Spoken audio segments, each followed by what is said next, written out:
Tudo bem, pessoal? Marcelo Generoso aqui, psiquiatra e coordenador do nosso curso de atualização em psiquiatria da AFIA. Gostaria de dar muito boas-vindas, a vocês, a nossa convidada de hoje também, doutora Lorena. Vamos iniciar mais um videocast, nosso videocast Papers Update aqui do nosso curso de atualização.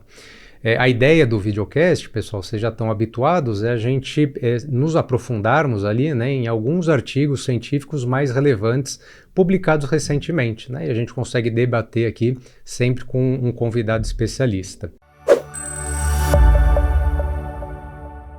Então, gostaria de dar boas-vindas à doutora Lorena Delsan. Doutora Lorena é professora da AFIA, Educação Médica, é médica formada pela Unifesp, Escola Paulista de Medicina, é doutora em psiquiatria e psicologia pela Unifesp também e pós-doutoranda pela psiquiatria e medicina do esporte na Unifesp. Então, doutora Lorena, segunda vez aqui no nosso videocast, então seja muito bem-vinda, obrigado por ter aceitado o convite. Opa, muito obrigada. Então, vamos lá, doutora Lorena. Então, primeiro artigo em tela, pessoal, por favor. Então, esse primeiro artigo, pessoal, tratamento único com o MM120, um psicodélico sintético ali para tratamento do transtorno de ansiedade generalizada. Então, um ensaio clínico randomizado.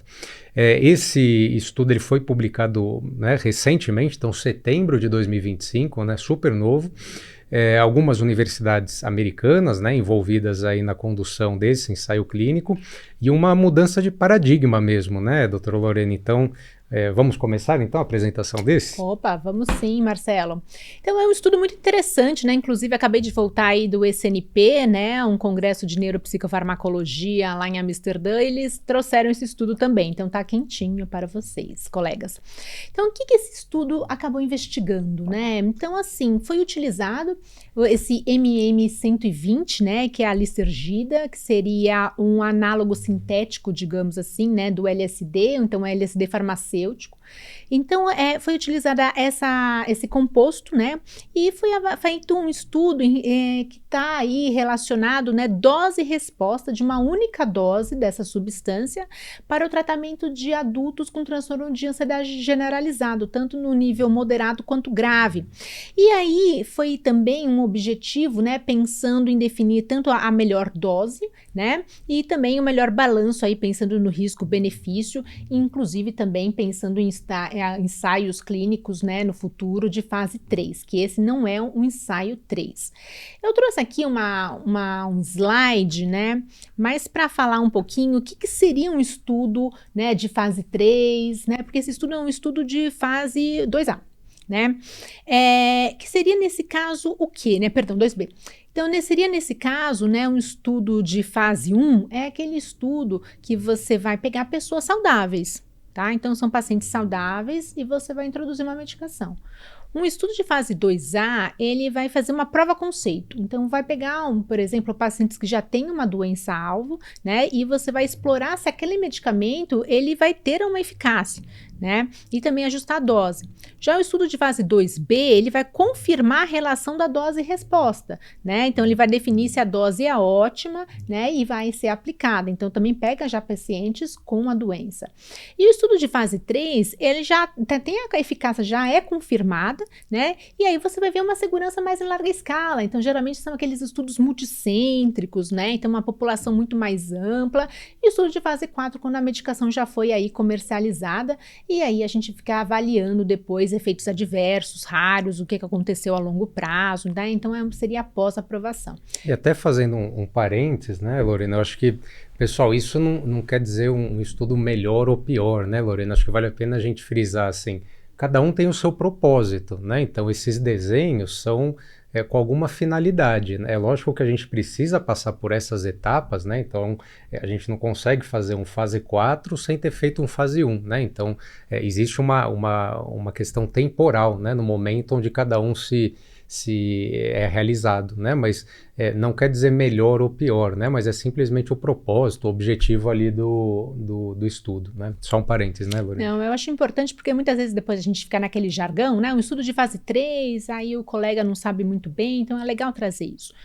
E todo estudo a gente tem que avaliar a metodologia, né? Que é basicamente como é que o estudo foi feito, né? Então, como eu comentei, foi um estudo de fase B, 2B, né? Ele foi um estudo multicêntrico, randomizado, duplo cego, né? Então, seguindo tudo relacionado aí a um ensaio clínico, né? Controlado com placebo. Foram 22 centros aí ambulatoriais nos Estados Unidos e teve um N bem grande, né? 198 pacientes, variando até de 18 a 74 anos de idade. Eles tinham um transtorno de ansiedade generalizada pelo DSM-5, uma escala de Hamilton, que é uma escala que mede a ansiedade, né? Maior ou igual a 20, então demonstrando aí uma ansiedade moderada a grave, né? E aí foi avaliando aqui também, interessante, né? Que a idade média foi de quase 40 anos, então não eram pessoas extremamente jovens, né? E os 56% mulheres e 83% pacientes caucasianos. E o que foi feito nesse estudo, né? As intervenções, né? Então foi avaliado esse composto, que seria esse LSD farmacêutico, o MM120, né, em relação ao placebo. Então um grupo fez uso dessa substância, outro grupo fez o uso de um placebo e foi dada uma dose única, né? Tanto de 25, 50, 100 e 200 microgramas, né? E foi interessante porque foi uma dose só, né? Não foram doses múltiplas, então isso também é diferente de outros estudos, né, farmacológicos, pensando no ponto de vista aí da ansiedade, né?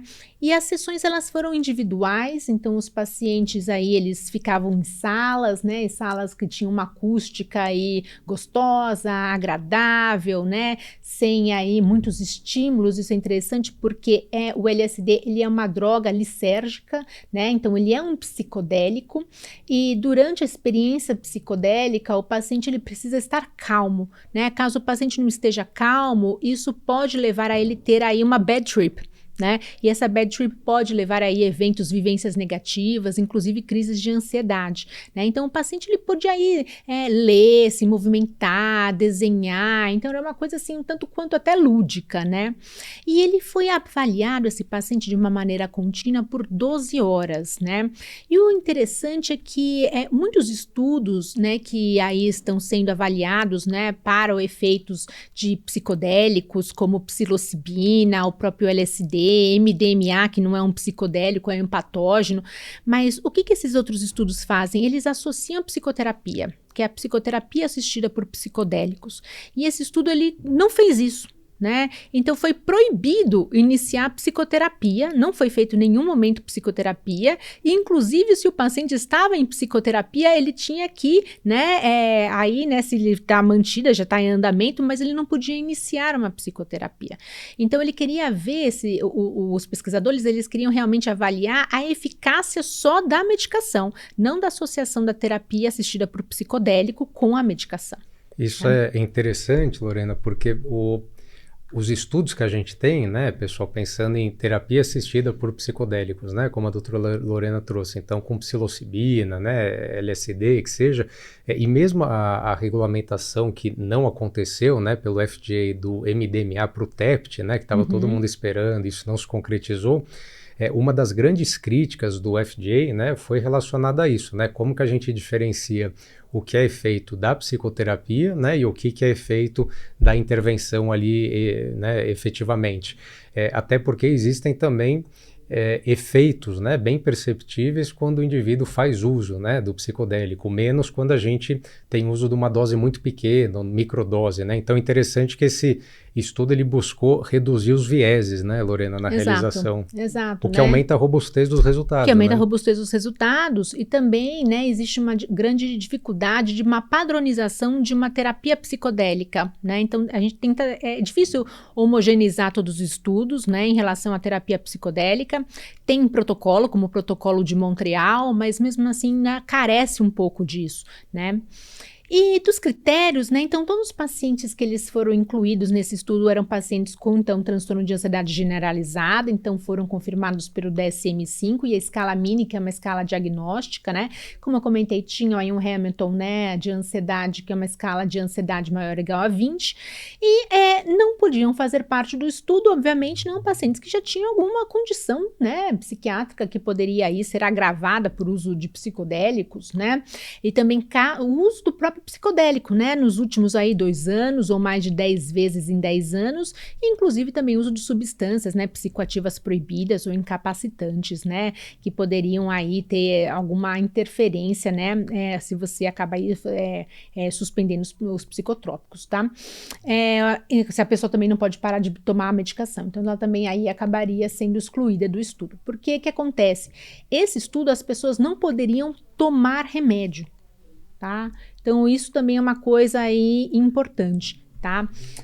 Por quê? Porque os pacientes, eles tinham que fazer uma lavagem das medicações psicotrópicas que eles estavam fazendo uso, tá? Então eles não poderiam aí, nesse caso, né, estar em uso de medicações psicotrópicas para o tratamento do transtorno de ansiedade. Então eles tinham que fazer, por exemplo, lavagens de mais de 5 meia-vidas, né? Então 84% necessitaram a retirada de medicamentos. 16% eles eram naíves, quer dizer que eles não usavam medicamentos, né? Então eles eram virgens de tratamento. Então para tirar o viés que, na verdade, a pessoa melhorou por conta do psicotrópico. Do efeito residual, né? Do efeito residual. Esse termo lavagem, pessoal, na nossa tradução aqui é só para ficar mais explícito, mas quando vocês forem ler o artigo é washout, né? Então, é justamente para evitar que pegue aquele efeito final que pode ter sido ainda do remédio, né? Então, esse é mais um cuidado metodológico ali do artigo, né? Então isso também foi interessante aí para retirar de vez. E obviamente que cada droga tem uma sua meia-vida diferente, né? Então aí tem que avaliar. Por exemplo, a fluoxetina tem uma vida muito maior, meia-vida maior que uma venlafaxina, né? Então esse cuidado também foi tomado. E outra coisa importante que eu comentei, a psicoterapia, né? Ela não poderia ser iniciada durante o estudo, então não poderia ter esse viés do início da psicoterapia no estudo. E o que ele avaliou, né? Então, o desfecho primário desse estudo foi a mudança da Hamilton, então a mudança dessa escala de ansiedade na semana 4, tá? E também uma diferença clinicamente relevante, né? A pontuação, que seria uma relevância de uma mudança na Hamilton, seria maior ou igual a 2,5 pontos, né, dos scores. E um desfecho secundário seria a Hamilton também reavaliada aí na semana 8, tá, desse estudo. Também outras escalas foram aplicadas aí, então a gente também teve a aplicação de MADRS, né, uma escala de depressão, a CGI, uma escala de gravidade global, né, então também foram aplicadas escalas de funcionalidade, como Sheehan, qualidade de vida, sono, função sexual e por aí vai. Mas o desfecho primário foi realmente a melhora no quadro da ansiedade. E teve aí, né, pensando em ferramentas, né, as ferramentas estatísticas, o mais importante foi essa Multiple Comparison Procedure Modeling, porque você está usando, na verdade, doses diferentes, né? Então você vai estar usando 25, 50, 100, 200 microgramas. Então tem que fazer aí um modelo estatístico para avaliar a resposta nessas diferentes doses, né? Então outras também, né, outras ferramentas estatísticas aí mais clássicas, né, como o ANCOVA, imputações múltiplas, né, também foram acabando sendo avaliadas. E obviamente, como é uma medicação que pode aí ter alguma influência mais rara, né, mas no ponto de vista aí de sinais vitais, né, então monitoramento também cardiovascular, neuropsiquiátrico, inclusive também de ideação suicida foi proposto. E o que eles acharam? Né? Então eles acharam que foi, na verdade, muito significativo, tanto o desfecho primário quanto o desfecho secundário foi completo. Né? Então, eles viram sim uma diferença, né, na Hamilton de ansiedade, tanto na 4 semanas quanto na 8ª semana, e de todas as doses utilizadas, a dose mínima eficaz foi a dose aí que eles colocam de 85, né, mas seria a partir da dose de 100, né? Então, a 100 microgramas e 200 microgramas foi eficaz, 25 e 50 não teve o resultado aí esperado, que iria aí o pessoal acreditar que talvez uma microdose poderia ter uma resposta. Então, quando a gente avalia, né, a Hamilton, pensando aí no grupo que fez o uso do MM120 do placebo, já como eu falei, né, desfecho primário na 4ª semana, aí já atingiu aí um bom intervalo de confiança, né, aí a gente vê em 100 microgramas, né, teve aí uma redução de 5, né, e também uma de 200 teve de 6, então aí foi bem interessante essas reduções, né, e já de 25 e 50 microgramas não foi significativa alterações ansiedades em Madras. E na semana 8, né, que é o desfecho secundário, permaneceu também, as doses maiores, elas foram significativas, a de 100 e 200 microgramas, com aí permanência dos efeitos, né, de melhora da ansiedade em comparação às doses menores. Então, o que a gente vê? Que quando o paciente ele fez o uso da medicação em dose única, ela teve uma resposta, né, já aí em 4 semanas você tem uma resposta com significação estatística de melhora de quadros ansiosos, que permaneceu inclusive por 8 semanas, e a gente vai ver um pouco mais para frente, que é agora, né, na verdade, que eu tô vendo aqui o slide, que em 12ª semana, que é o final do estudo, essa redução da ansiedade foi sustentada, porém só para doses maiores, né, de 100 e 200 microgramas, né? Então isso que é interessante, uma dose única, o paciente ele conseguiu permanecer com uma melhora do quadro de ansiedade por até aí quase 3 meses. O que é impressionante, né, Lorena? Esse artigo realmente, pessoal, não é à toa que ele foi publicado no JAMA, né, e está sendo apresentado também em alguns congressos e encontros. Vejam que quando a gente pensa, né, em antidepressivos, né, que a gente está acostumado para tratar a ansiedade generalizada, sertralina, fluoxetina, qualquer um que seja, o tempo de início de ação terapêutica a gente pensa igual da depressão, né? Então 2, 3 semanas, né, que geralmente a gente começa a ver um efeito. O efeito ali terapêutico, né, lógico que ele vai melhorando conforme o paciente vai mantendo o uso da medicação. Só que esse ensaio ele mostrou que o uso, né, pontual, né, dessa substância, esse LSD sintético de laboratório, isso é capaz de resolver a ansiedade do paciente, né, reduzir na escala ali na Hamilton, né, de ansiedade significativamente, né, e essa redução ela é sustentada. Então, depois de 1 mês, 2 meses, até 3 meses. O que acontece depois, né, Lorena, dos estudos depois de 3 meses é sempre um questionamento, né? Continua, né? A maior parte dos estudos, isso é uma falha da maior parte dos estudos ali com remédio, com alguma intervenção. Geralmente o tempo de follow-up, né, de segmento é curto, né, por uma série de motivos. Mas é algo impressionante, né, o paciente ter feito uso ali uma vez da substância e ter ali uma melhora sustentada por até 3 meses, né, Lorena? Não, é incrível, né? E geralmente, assim, quadros ansiosos, geralmente eles tendem a ser aí difíceis muitas vezes de tratar, Com né? certeza, quadros crônicos, né, arrastados. E aqui são pacientes moderados e graves, né? Não é um paciente de uma ansiedade leve. E aí, continuando nos resultados, né? Então, a gente vê uma resposta clínica muito robusta, na verdade, né? Com uma redução aí maior ou igual a 50%, né? Na escala de ansiedade, né? Então, teve até 65% de redução de ansiedade para 100 microgramas e 70% na dose de 200 microgramas em relação ao placebo, que foi de 30, né? Então, realmente foi bem diferente, não foi algo que ficou muito próximo ao placebo. Então, foi algo clinicamente bem significativo.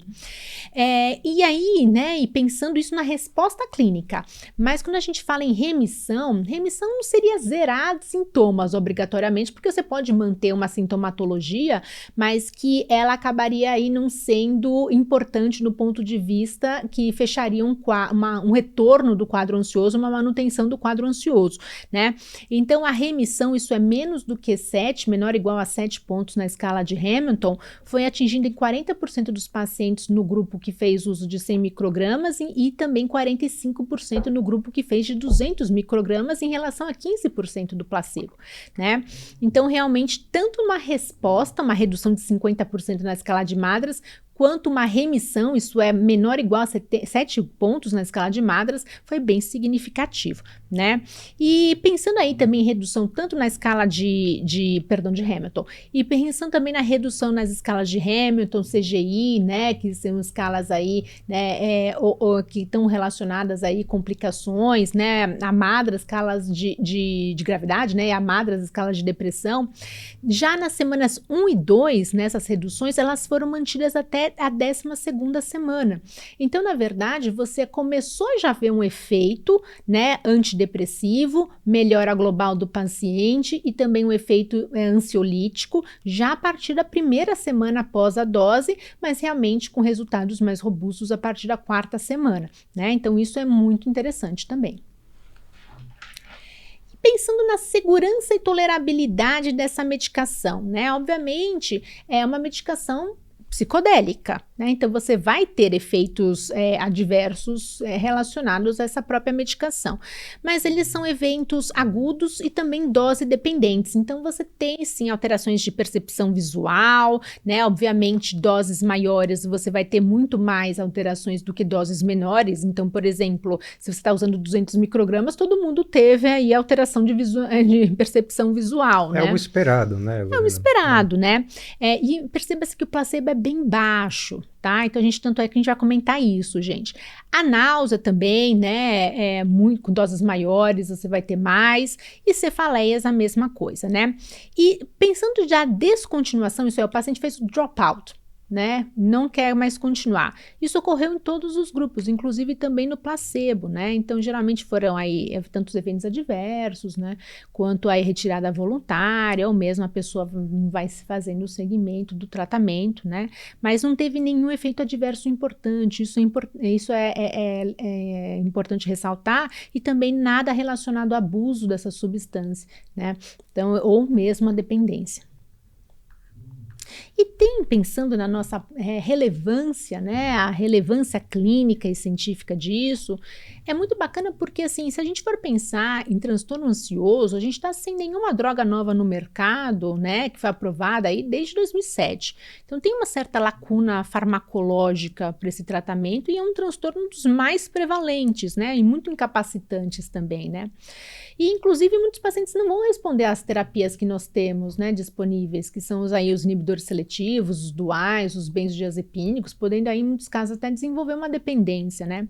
E o que foi bacana nesse estudo é que mostra que uma dose, né, uma dose única, uma dose aí eficaz, você tem um efeito rápido, um efeito sustentado, né, então pode ser aí um novo paradigma, pensando aí, né, numa alternativa para um tratamento, né, nesses pacientes que realmente sofrem muito, né, e também uma alternativa para um tratamento que a pessoa não precisa fazer de uma maneira crônica, né, toma remédio todos os dias, né. Então isso acaba reforçando um pouco mais o que talvez tenha outras hipóteses etiopatológicas, né, relacionadas aí a desenvolvimento da ansiedade, que não seriam alterações só monaminérgicas, né, e sim, nesse caso, eles levantam a bandeira aí do agonismo de 5-HT2A, que é onde as drogas psicodélicas agem, né, e também que elas têm uma grande ação na neuroplasticidade cerebral, então eles têm relação aí, né, com Default Mode Network, né, como conectividade cerebral, né, diminuição de padrões muito rígidos de pensamento e inclusive também aí de neuroplasticidade mesmo em relação a reforços sinápticos, expressão de fatores de neurotróficos cerebrais, entre outras, né? Então também isso é bacana. E tem limitações, obviamente, né? A gente não teve uma amostra muito grande, até comentei também, são uma amostra mais relacionada a pessoas caucasianas, né? Então seria interessante talvez uma amostra um pouco mais variada, até do ponto de vista étnico, né? Também a psicoterapia foi proibida durante a sessão, tá?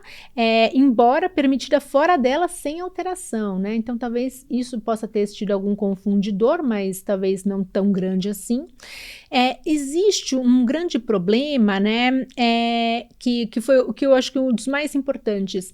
É difícil fazer um mascaramento do paciente que faz uso de um psicodélico, né? Porque os efeitos eles são muito perceptíveis. Tanto do ponto de vista de efeitos adversos, o paciente que fazia uso do placebo foi muito menor a porcentagem do que o efeito do ponto, né, dos pacientes que fizeram doses inclusive mínimas. Então o mascaramento acaba sendo aí muito difícil. Não existe quase duplo cego. O paciente está sabendo que ele está recebendo psicodélico e o entrevistador sabe que ele está recebendo psicodélico.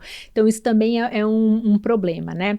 E como o Dr. Marcelo comentou também, são dados limitados, né? Então limitados aí até 3 meses, né? As 12 semanas, então a gente não sabe o depois, se esse efeito se sustenta, se perde o efeito, o que a gente faz com esse paciente, né? E obviamente a gente também tem essa exclusão dos pacientes com comorbidades psiquiátricas graves, né? Ou uso também de psicotrópicos, então isso acaba aí reduzindo também a validade externa desse estudo, pensando aí um formato de mundo real, digamos assim. Você estava falando, Lorena, tem até um ponto que eu estava lembrando, né? O que estão falando muito, né, Lorena, hoje em dia também pensando em formas da gente conseguir esse cegamento, né? O cegamento, né, pessoal, lembra, é quando o paciente não sabe a que tipo de intervenção ele foi submetido, né? Ao placebo ou a intervenção real ali.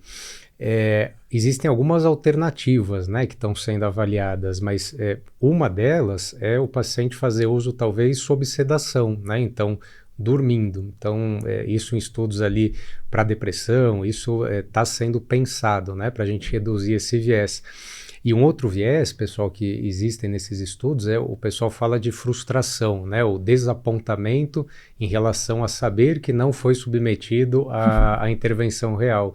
E isso talvez pode piorar, né, o efeito ali do grupo placebo, né, de entender que, poxa, eu não sofri nenhum tipo de tratamento, né, eu não fui submetido ao tratamento real, aquilo por consequência leva a uma frustração, um desapontamento e às vezes a uma expressão maior ali da sintomatologia também, né, então são estudos difíceis, né, de controlar esses vieses também. Né? Porque a gente não tem nada que poderia mimetizar, né, Uhum. os efeitos do psicodélico, né? Então isso acaba sendo bem complicado. Então aí eles trazem, inclusive aí da perspectivas futuras, tudo que a gente pontuou aqui na nossa conversa, Marcelo, precisa fazer um ensaio 3 agora, né? Esse estudo tem que ir para frente, né? Talvez a dose de 100 microgramas seria uma dose interessante, doses menores do que essas não seriam efetivas. Comparar estudos head-to-head, né? Então comparação direta, por exemplo, com inibidores seletivos, duais, benzodiazepínicos, que seria aquele treatment as usual, né? O tratamento padrão. Então avaliar também essa durabilidade mais do que 12 semanas e depois de 12 semanas, como é que vai fazer com esse paciente, né? Esquemas aí de tratamento, impacto funcional também é importante, né? Qualidade de vida desses pacientes. Também amostras mais heterogêneas, né? Pacientes também com comorbidades, que a gente não quer ver muitos estudos hoje em dia, aquele cenário clínico perfeito que eu brinco, né? CNTP, condições normais de temperatura e pressão. A gente quer aquele paciente com complicação que vem no nosso consultório, né? Que vem aí para passar com a gente. Então a gente quer o paciente real, né? E obviamente aí monitorar também segurança cardiovascular, ideação suicida, risco de abuso, né? E fazer inclusive um protocolo, né? Adequado com isso, né? Então também aí a gente precisa ter algo mais estruturado. Então a gente fecharia aqui um highlight, né? Só para vocês levarem aí para casa, que é uma dose única de MM120, né, de 100 a 200 microgramas, reduziu de maneira significativa a ansiedade avaliada pela escala de Hamilton versus, né, o grupo placebo aí em 4, 8, 12 semanas. Tem um início muito rápido, em 1, 2 semanas o paciente já começa a ver o efeito, manutenção se sustenta até 12 semanas, tem uma taxa de resposta de até quase 70%, de remissão de 45% nessas doses maiores.